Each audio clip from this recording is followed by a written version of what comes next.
MG news, জনগণের power house. নমস্কার, মুখ আর মুখোশের এপিসোডে আপনাদের স্বাগত। আমি মলয় রয়েছি আপনাদের সঙ্গে। লোকসভা ভোট এগিয়ে আসতেই সরগরম রাজ্য রাজনীতি। মূলত আমরা যে খবরটা দেখাই সেটা কোনো তৈরি করা খবর না বা কোনো প্ররোচনামূলক খবর না। বিভিন্ন সভা সমিতিতে যেভাবে নেতা নেত্রীরা তাদের মত প্রকাশ করেন, তাদের বক্তব্য তুলে ধরেন, আমরা সেটাই আপনাদের সামনে তুলে ধরি আমাদের নিউজ চ্যানেলের মাধ্যমে। এখানে কোনোভাবেই প্ররোচিত করা কোনো খবর নেই বা তৈরি করা কোনো খবর নেই, যা আপনারা দেখলেই বা শুনলেই বুঝতে পারবেন। মুখ আর মুখোশের অন্তরালে যা চলছে আমরা সেটাই তুলে ধরছি আমাদের এমডি নিউজের পর্দায়। আপনারা সেটাই বিচার বিবেচনা করে যদি কোনো বক্তব্য থাকে তাহলে অবশ্যই কমেন্ট বক্সে আমাকে লিখে পাঠাবেন। আমার মনে আছে আমি যখন কলেজে ভর্তি হই, বাবা মারা গেছেন, মার কাছে চাইতে পারছি না। আমার একটা গলায় মটরমালার হার ছিল, আমি সেটাকে বিক্রি করে দিয়ে কলেজে ভর্তি হয়েছিলাম। আমাদের সময় এসব সুযোগ ছিল না। মটরের মালা বিক্রি করে কি 35টা কালীঘাটে প্লট কিনে নিয়েছে? সেটার জবাব মুখ্যমন্ত্রী দিক। উনার বেহিসাবি সম্পত্তি, ভাইপোর ওই অশান্তি নিকেতন, লিপস অ্যান্ড বাউন্সের 7.5 কোটি টাকার সম্পত্তি, একাধিক তার ভাইয়ের বউ কাজরি বন্দ্যোপাধ্যায়ের 5 কোটি টাকার সম্পত্তি, ইলেকশন এফিডেভিটে সমাজ সেবা করে দিয়েছে, বোঝা যাচ্ছে। বাকিবুর রহমান, জ্যোতিপ্রিয় মল্লিক, শেখ শাহজাহান, এক সূত্রে গাঁথা, হাতটা সোজা পৌঁছে গেছে এই ঘেঁটি আর টুটিতে ভাইপোর। এবার ধরা পড়বে ভাইপো। অভিষেক বন্দ্যোপাধ্যায় টাকাটা ডায়মন্ড হারবারে বার্ধক্য ভাতাটা দিচ্ছে কোথার থেকে? কালো টাকাগুলো সাদা করছে কি? মমতা বন্দ্যোপাধ্যায় নিজেই যেখানে বলেছেন যে আরে ও যদি তৃণমূল করতো তাহলে কি পুলিশ ওকে ধরতো। নিশ্চয়ই মনে আছে মমতা বন্দ্যোপাধ্যায়ের স্টেটমেন্টটা। তো তার মানে মমতা বন্দ্যোপাধ্যায়, পুলিশ মন্ত্রী মমতা বন্দ্যোপাধ্যায়, মুখ্যমন্ত্রী মমতা বন্দ্যোপাধ্যায়, তারা চাইছেন না শাহজাহান ধরা পড়ুক। কাগজ গুছিয়ে রাখুন। যারা অরিজিনাল জব কার্ড হোল্ডার তাদের মধ্যে যদি কিছু জন টাকা পেয়ে থাকেন আমরা টাকা দেব, কিন্তু তার আগে এই মনরেগায় সিবিআই হওয়া উচিত, হ্যাঁ কি না বলুন। যারা পুকুর নেই 10টা 15টা করে পুকুর কাটার টাকা তুলেছে তাদের চুরি, তাদেরকে জেলে যেতে দেখতে চান, হ্যাঁ কি না বলুন। যদি দেখতে চান চোরেদের জেলে, তাহলে অপেক্ষা করতে হবে আরো কিছুদিন। আমরা পশ্চিমবঙ্গে দেখেছি কয়লা চুরি, বালি চুরি। আজকে ভাইপোর এত টাকা, 14 সালের আগে কোথায় ছিলেন ফুটা ভাইপো? 14 সালের পরে ওর বাড়িতে, চোর মমতার বাড়িতে সবাই বিদেশে গেছে। 16 সালের পরে একা ভাইপো 24 বার বিদেশে গেছে।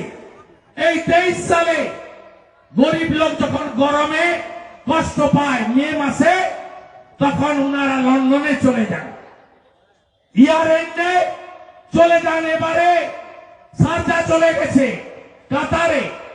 কোথায় ছিলেন? আগে যাননি কেন? 11-র আগে যাননি কেন? বিদেশে পড়াশোনা করলেন না কেন? আগে ফুটা ছিলেন কেন? আজকে মুখ্যমন্ত্রীর নামের পাশে সততার প্রতিকার নেই, সেই জন্য কালকে বলতে হচ্ছে আমার একটা মটর দানার হাত ছিল, বিক্রি করে কলেজের ফি দিয়েছি। বুঝতে পারছেন তো? আমার মনে আছে আমি যখন কলেজে ভর্তি হই, বাবা মারা গেছেন, মার কাছে চাইতে পারছি না। আমার একটা গলায় মটরমালার হার ছিল, আমি সেটাকে বিক্রি করে দিয়ে কলেজে ভর্তি হয়েছিলাম।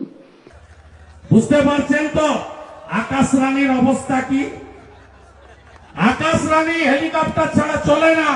এই দেগঙ্গায় এসেছিল, ভাঙা সাইকেল দেওয়ার নাম করে লোক ডেকেছে, পাট্টা দেওয়ার নাম করে লোক ডেকেছে, এসএইচজি গ্রুপকে জোর করে এনেছে, আইসিডিএস আশা কর্মীকে এনেছে, 7,000 পুলিশ, 4,000 সিভিক ভলেন্টিয়ার এনেছে, দড়ি দিয়ে রাস্তা আটকেছে, হেলিকপ্টার দেখাতে লোক এনেছে।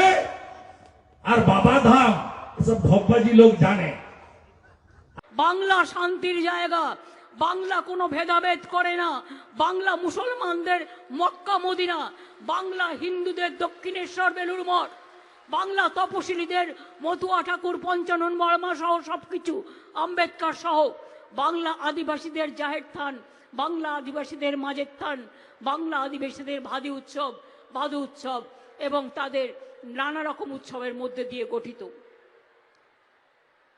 কালকে আমায় জিজ্ঞেস করছিল রাম মন্দির নিয়ে আপনার কি বক্তব্য, যেন আর কোনো কাজ নেই, একটাই কাজ।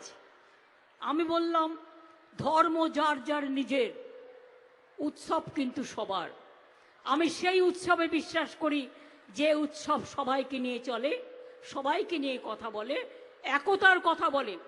আপনারা করছেন, করুন না, কে আপত্তি করেছে? আপনারা কোর্টের আন্ডারে করছেন, ইলেকশনের আগে একটা গিমিক শো করবেন বলে, আমার কোনো আপত্তি নেই তো। কিন্তু তাই বলে অন্য সম্প্রদায়ের মানুষকে অবহেলা করা এটা কারো কাজ নয়। তৃণমূল কংগ্রেস যতদিন থাকবে, তৃণমূল কংগ্রেসের সরকার যতদিন থাকবে, আমি আপনাদের কাছে ওয়াদা করে যাচ্ছি, আমি আপনাদের কাছে শপথ করে যাচ্ছি, আমি আপনাদের ঈশ্বরের শপথ করে বলছি, আল্লাহর কসম খেয়ে বলছি, মনে রাখবেন আমি কোনো দিনও হিন্দু মুসলমান শিখ খ্রিস্টান তপশিলি আদিবাসীদের ভাগাভাগি করতে দেব না। একটা ভালো কথা বলে না চ্যানেলগুলো, টিভি চ্যানেল দেখবেন না, দেখলেই মাথা খারাপ হয়ে যাবে। তার থেকে নিজে ভাবুন, নিজের চিন্তাধারা দিয়ে। আর বিজেপি কিন্তু অনেক সোশ্যাল নেটওয়ার্কের মাধ্যমে ওদের আলাদা, সবার নয়, উল্টো পাল্টা ভিডিও ছড়ায়। এই ভিডিও দেখে বিশ্বাস করবেন না, ওটা কিন্তু নাটকের মতো তৈরি করার ভিডিও। পাল্টা ওরা যদি কিছু করে, আমার হয়ে লড়বে সাধারণ মা বোনেরা, সাধারণ ভাই বোনেরা। আপনারা পাল্টা ভিডিও করুন, করে বলুন এটা মিথ্যা, এটা জাল, এটা ফেক, পুলিশকে ডায়েরি করুন, আমরা অ্যাকশন নেব।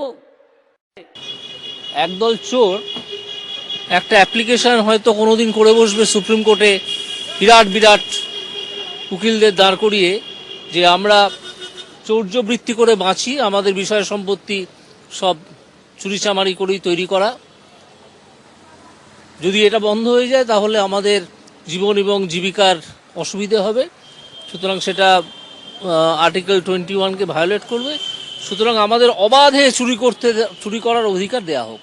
এইরকম পিটিশন যদি হঠাৎ করে হয়ে যায়, একদল চোর যদি করে, এখানেই হোক বা সুপ্রিম কোর্টেই হোক, তাহলে আমি আশ্চর্য হব না।